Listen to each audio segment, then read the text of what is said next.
ರಾಜ್ಯದಲ್ಲಿ ಕಾಂಗ್ರೆಸ್ ಸರ್ಕಾರ ಸಂಪೂರ್ಣ ಕಾನೂನು ಮತ್ತು ಸುವ್ಯವಸ್ಥೆ ಕಾಪಾಡೋದ್ರಲ್ಲಿ ಸಂಪೂರ್ಣ ವಿಫಲ ಆಗಿದೆ. ಇವತ್ತು ಅವರು 5 ಗ್ಯಾರಂಟಿಗಳ ಜೊತೆ 6ನೇ ಗ್ಯಾರಂಟಿ ಕೊಟ್ಟಿದ್ದಾರೆ. ಅದು ಆತ್ಮಹತ್ಯೆ ಗ್ಯಾರಂಟಿ. ಇದು ಮೊದಲನೇ ಆತ್ಮಹತ್ಯೆ ಅಲ್ಲ. ನಮ್ಮ ವಾಲ್ಮೀಕಿ ನಿಗಮ ಹಗರಣದಲ್ಲಿ ಒಬ್ಬ ಅಧಿಕಾರಿ ಆತ್ಮಹತ್ಯೆ ಮಾಡಿಕೊಂಡ ನಂತರ ದೊಡ್ಡ ಪ್ರಕರಣ ಹೊರಗಡೆ ಬಂತು. ಎರಡನೇದು ಲಕ್ಷ್ಮೀ ಹೆಬ್ಬಾಳ್ಕರ್ PA ಹೆಸರು ಬರೆದಿತ್ತು, ಅಲ್ಲೂ ಒಬ್ಬ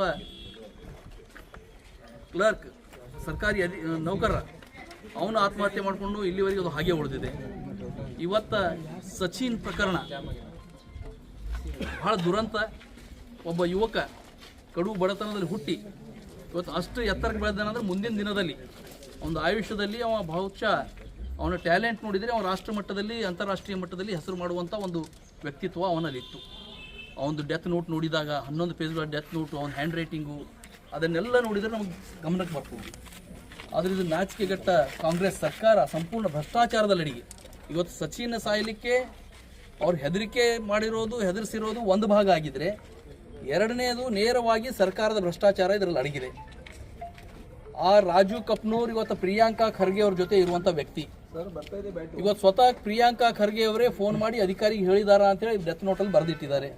ಅಂದರೆ ಇವರು ಕಮಿಷನ್ ಪಡೆಯೋದಕ್ಕೋಸ್ಕರ ಗುತ್ತೇದಾರಿ ಇಸ್ಕೊಟ್ಟು ಯಾರಿಗೂ ಅಮಾಯಕರನ್ನು ಮುಂದೆ ಮಾಡಿ ಕಮಿಷನ್ ಹೊಡೆಯೋದು, ಕಳಪೆ ಕಾಮಗಾರಿ ಮಾಡೋದು, ನಮ್ಮ ಸಚಿನ್ ಪಚಾಳ್ ಅಂತವ್ರನ್ನ ಮುಂದೆ ಮಾಡಿ ಲೂಟಿ ಮಾಡುವಂಥ ಕೆಲಸ ಇವತ್ತು ರಾಜ್ಯ ಸರ್ಕಾರ ಮಾಡ್ತಾ ಇದೆ.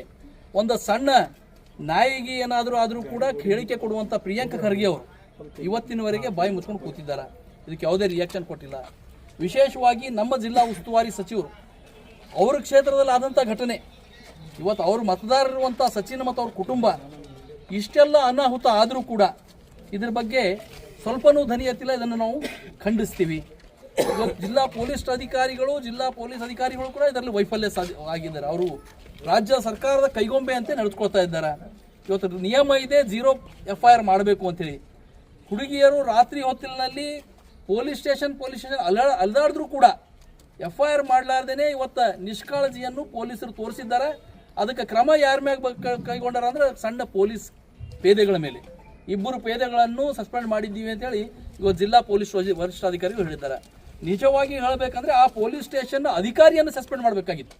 2 ಪೊಲೀಸ್ ಸ್ಟೇಷನ್ನಲ್ಲಿ ಯಾರು ಅಧಿಕಾರಿಗಳಿದ್ದಾರೆ ಅವರನ್ನು ಸಸ್ಪೆಂಡ್ ಮಾಡಬೇಕು. ನಮ್ಮ ಒತ್ತಾಯ ಇದೆ ಇವತ್ತು ಕೂಡ ಜಿಲ್ಲಾ ಪೊಲೀಸ್ ವರಿಷ್ಠಾಧಿಕಾರಿಗಳಿಗೆ, ನೀವು ನೈತಿಕ ಹೊಣೆ ಹೊರಬೇಕು. ಅಲ್ಲಿ ಯಾರು ಆ ಪೊಲೀಸ್ ಸ್ಟೇಷನ್ ಅಧಿಕಾರಿಗಳಿದ್ದಾರೆ ಅವರನ್ನು ಸಸ್ಪೆಂಡ್ ಮಾಡಿದ್ರೆ ಇಂಥ ಕ್ರಮಗಳು, ಇಂಥ ಘಟನೆಗಳು ಮುಂದಿನ ದಿನಗಳಲ್ಲಿ ನಡೆಯೋದಿಲ್ಲ. 0 FIR ಆಗಬೇಕು ಅಂದರೆ ಎಲ್ಲ ಕಡೆ ನಿಯಮ ಇದೆ. ಮತ್ತು ಡೆತ್ ನೋಟ್ ಎಲ್ಲ ಕಡೆ ಸೋಷಿಯಲ್ ಮೀಡಿಯಾದಲ್ಲಿ ಹರಿದಾಡ್ತಾ ಇದೆ. ಇಷ್ಟೆಲ್ಲ ಆದರೂ ಕೂಡ ಒಂದು FIR ಮಾಡಲಾರ್ದೇ ಯಾವುದೇ ತನಿಖೆ ಮಾಡಲಾರ್ದಕ್ಕೆ ಇವತ್ತು ಸಚಿನ್ನ ಪ್ರಾಣ ಹೋಗಿದೆ. ಇದರಲ್ಲಿ ರಾಜ್ಯ ಸರ್ಕಾರ ಸಂಪೂರ್ಣ ವಿಫಲ ಆಗಿದೆ.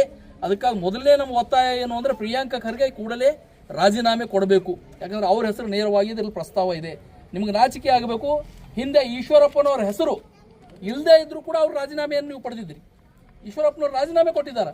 ಮತ್ತು ಎಲ್ಲಿವರೆಗೆ ಅದರಿಂದ ಮುಕ್ತ ಆಗೋದಿಲ್ಲ ಅಲ್ಲಿವರೆಗೆ ನಾವು ವಾಪಸ್ ಅದರಲ್ಲಿ ಬರೋದಿಲ್ಲ ಅಂತ ಹೇಳಿದ್ದಾರೆ ಈಶ್ವರಪ್ಪನವರು. ನಿಮಗೆ ಸಂತೋಷ್ ಪಾಟೀಲ್ ಆತ್ಮಹತ್ಯೆ ಆದಾಗ ಇವತ್ತು ಡೆತ್ ನೋಟ್ನಲ್ಲಿ ಕ್ಲಿಯರ್ ಇದೆ. ಮತ್ತು ಎಲ್ಲ ಕೋರ್ಟ್ಗಳು ಒಪ್ತಾವೆ ಡೆತ್ ನೋಟ್ನಲ್ಲಿ ಏನಿದೆ ಅದು ನಿಜ ಅಂತೇಳಿ.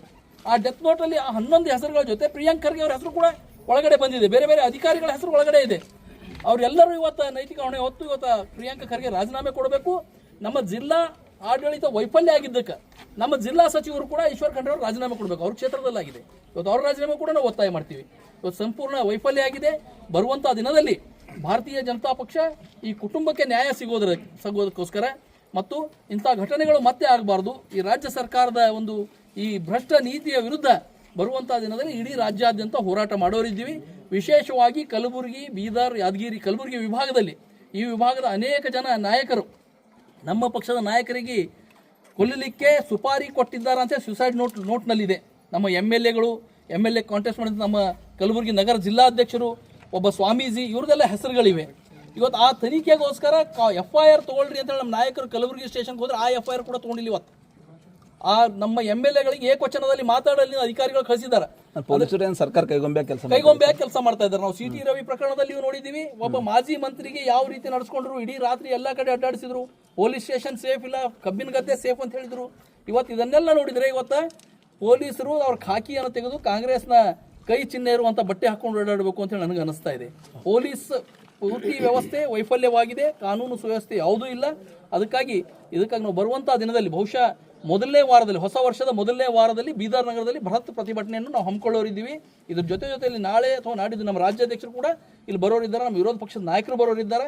ಅವ್ರು ಬಂದು ನಾವು ಇಡೀ ರಾಜ್ಯಾದ್ಯಂತ ಇದನ್ನು ಹೋರಾಟವನ್ನು ಬಹಳ ದೊಡ್ಡ ಪ್ರಮಾಣದಲ್ಲಿ ಎಲ್ಲ ಕಡೆ ಈ ಹೋರಾಟ ತೆಗೆದುಕೊಂಡು ಆ ಸಚಿನ್ನ ಕುಟುಂಬಕ್ಕೆ ಮತ್ತು ಈ ರಾಜ್ಯದ ಯುವಕರಿಗೆ ಒಂದು ನ್ಯಾಯ ಸಿಗಬೇಕು, ಆ ರೀತಿಯಲ್ಲಿ ಈ ಹೋರಾಟವನ್ನು ಒಂದು ತಾರ್ಕಿಕ ಹಂತಕ್ಕೆ ತೆಗೆದುಕೊಂಡು ಹೋಗುವಂಥ ಕೆಲಸ ಮಾಡೋರಿದ್ದೀವಿ. ಸರ್ ಶಾಸಕರು